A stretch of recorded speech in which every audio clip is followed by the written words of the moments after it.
Cool. Yes, kind of like the kid in the movie, but my parents don't like me talking about that shit. Go ahead. For Josh, how does it feel going from like Drake and Josh movies like this? Wow. Should be an expert at answering this question by now. I mean, there's similarities, like Josh on Drake and Josh likes magic. And Rich Shapiro sells weed. I mean, it's a big leap, absolutely. It's, you know, Drake and Josh is something that I grew up on, and I've been doing it since I was like 15 years old, and I get the great privilege to make all your, little brothers and sisters laugh and whatnot, and clog up your TiVos and shit. So it's something that really spoke to me at that time, and my taste had matured. And when I read this script, it was a movie that I wanted to see, and I thought I could portray this cat honestly, and that's what really drew me to it. Cool. Yeah, right here. I wanted to ask you a question because in the movie you're like really more like a tomboy, you're like down with the guys and stuff like that, just a ponytail and everything. I want to know if that's exactly how you act in real life or just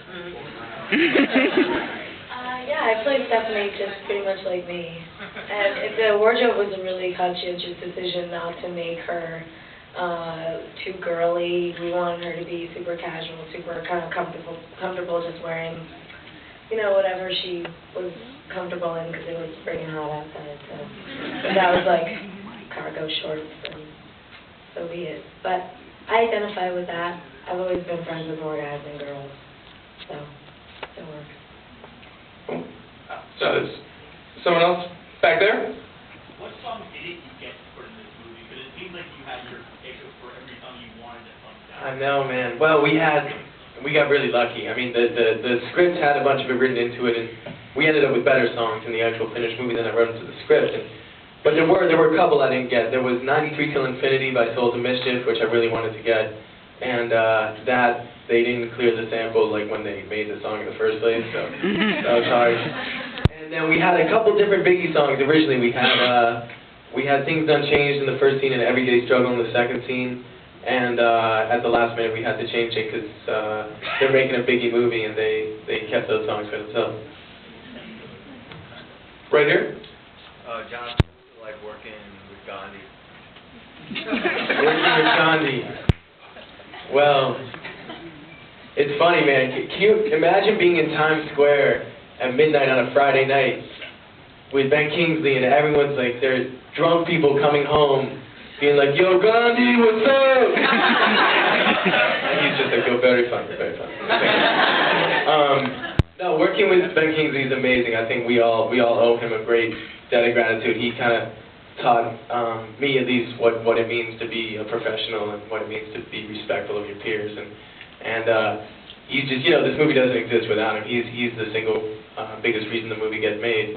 And he's incredible. He's a great guy, and he really kind of took us all under his wing, and just kind of, for someone of that stature, it's great to be able to look up to someone like that and respect them, because I assume a lot of stars like that are dicks, but he wasn't.